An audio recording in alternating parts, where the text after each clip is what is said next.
Tha's online English class. You all are brilliant viewers, and I'm damn sure that you are capable of doing anything. So let's start today's topic.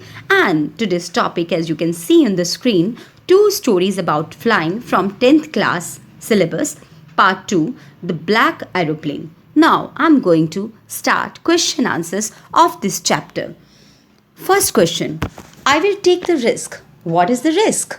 Why does the narrator take it? मैं risk लूंगा. Risk क्या था? Narrator ने ऐसा कौन सा risk लिया? Narrator was flying in his old Dakota aeroplane. Narrator अपनी ओल्ड डेकोटा एरोप्लेन में फ्लाई कर रहा था. But suddenly he found huge dark clouds just before him. लेकिन अचानक से उसके आगे डार्क क्लाउड्स आ जाते हैं. Now the risk was to fly the aeroplane straight into the storm. अब एरोप्लेन को स्टोम के अंदर से लेकर जाना बहुत बड़ा रिस्क था. Although he did not have enough fuel, यद्यपि उसके पास ज़्यादा ईंधन भी नहीं था. He decided to make the trip as he wanted to see his family and have good breakfast with them. फिर भी उसने यही निश्चय किया कि वो ये ट्रिप करेगा और जाकर अपनी फैमिली के साथ मिलेगा और उनके साथ ब्रेकफास्ट करेगा. Now the next question, Describe the narrator's experience as he flew the aeroplane in the storm. Narrator का अनुभव वर्णन कीजिए कि उसने किस प्रकार तूफान के अंदर से अपना एरोप्लेन उड़ाया. Narrator took the risk to fly the aeroplane straight into the cloudy storm. Narrator ने रिस्क लिया और अपने एरोप्लेन को क्लाउडी स्टॉर्म के अंदर बिल्कुल सीधा उड़ाया. He did so, उसने ऐसा इसलिए किया because he was very eager to go home and meet his family member, क्योंकि वो घर पहुंचना चाहता था, अपनी परिवार के मेंबर्स को मिलना चाहता था. He wanted to have a good breakfast, अच्छा नाश्ता करना चाहता था उनके साथ. Inside the clouds के अंदर he was not able to see anything, उसको कुछ भी दिखाई नहीं दे रहा था. His aeroplane started jumping and twisting in the air.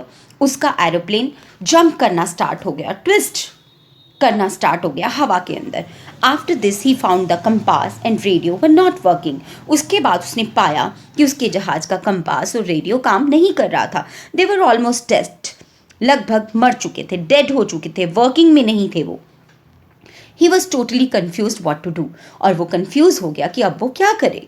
Now the next question, why does the narrator say I landed and was not sorry to walk away from the old Dakota. अब narrator ने ऐसा क्यों कहा कि मैं land कर गया और मैं बिल्कुल पश्चाताप नहीं कर रहा था कि मैं ओल्ड डेकोटा को छोड़कर चला गया था. When the narrator safely landed on the earth, he wanted to say thank you to the pilot of the aeroplane who saved his life. Narrator जब सेफली धरती पे लैंड कर गया तो वो उस ब्लैक एरोप्लेन के पायलट को उसे बचाने के लिए थैंक यू बोलना चाहता था. But the control room was at some distance, लेकिन कंट्रोल रूम कुछ फासले पे था. To reach there he had to walk that distance. वहाँ तक पहुँचने के लिए उसको कुछ दूरी तय करनी पड़ती थी.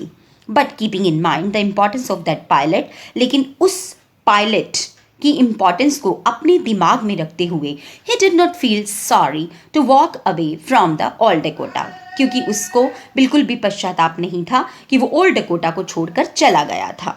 Now the next question, it is the fourth one. Let's continue. What made the woman in the control center look at the narrator strangely?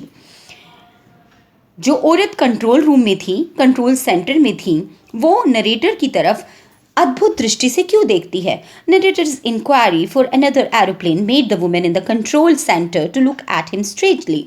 जब नरेटर उस औरत से दूसरे एरोप्लेन के बारे में इंक्वायरी करता है तो उसके रिस्पॉन्स में वो औरत उसको अजीब निगाहों से देखती है. As soon as the narrator landed on the runway safely, जैसे ही नरेटर रनवे पर सेफली लैंड कर जाता, he went to the control center to know about the pilot of the black aeroplane to thank him. वो सीधा black aeroplane के pilot को thank you करने के लिए कंट्रोल सेंटर में जाता है. But the woman was very surprised at this question. लेकिन औरत उसके इस प्रश्न को पूछने पर सुनकर बहुत ही ज़्यादा अचंभित हो जाती है.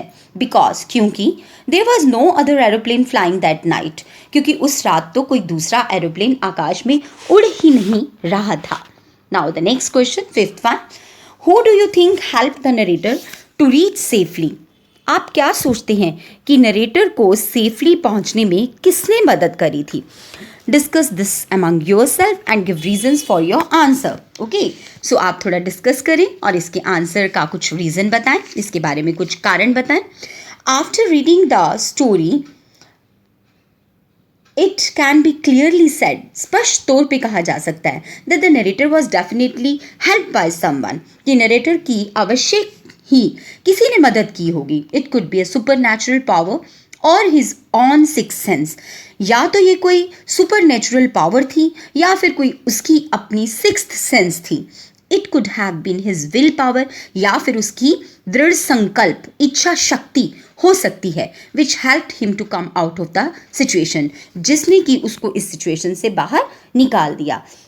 सो माय डियर लर्नर्स, एक इस तरीके से भी आप आंसर दे सकते हैं और सेकंड आंसर आपके सामने स्लाइड पे है, आप इस तरह से भी जवाब दे सकते हैं. It is very difficult to say the unknown pilot, बहुत मुश्किल है कहना कि वो अननोन पायलट कौन था जिसने कि नरेटर की हेल्प की, but probably it was the narrator himself, शायद नरेटर खुद ही था that helped him to overcome the fear in the storm, इस तूफान में जिसने अपने डर से जीत हासिल करने में अपनी मदद करी. As no one other plane was seen in the radar except the narrator's Dakota plane. कोई भी प्लेन रडार में नहीं देखा गया था, केवल नरेटर का डकोटा प्लेन ही आकाश में उड़ रहा था. In that fearsome situation, he might have been पड़ गया था कि शायद कोई सुपर नेचुरल पावर आके उसको मदद कर रही है. He himself was a good pilot and have enough who helped himself land safely. शायद ये खुद ही पायलट था जिसने खुद की ही लैंड पे सेफली उतरने के लिए खुद की मदद करी. बेटा, हेल्यूसिनेशन होता है जब हम किसी भ्रम में पड़ जाते हैं, ठीक है, तो ये हेल्यूसिनेशन से बनता है हेल्यूसिनेटिंग, ठीक है, तो वो भ्रम में पड़ गया था. So that's all in these 5 question answers of this story. It was a very interesting story, and the writer has given us some message also, that is also here I am going to explain it. Just please focus. The message that is being conveyed in the story is to have faith and believe in yourself. इस कहानी से जो हमें शिक्षा मिलती है, जो message मिलता है, वो ये है कि हमें अपने आप पे भरोसा और अपने आप में दृढ़ विश्वास होना चाहिए. One needs to be self-determined if she wants to be something in the life. अगर एक इंसान दृढ़ संकल्प कर ले तो वो जीवन में जो भी बनना चाहता है वो बन सकता है. So this was the message of the chapter. So my dear learners, anyone who stops learning is old, whether at 20 or 80. An investment in knowledge pays the best interest. So please invest your time in knowledge. Keep learning, keep watching. Have a nice day.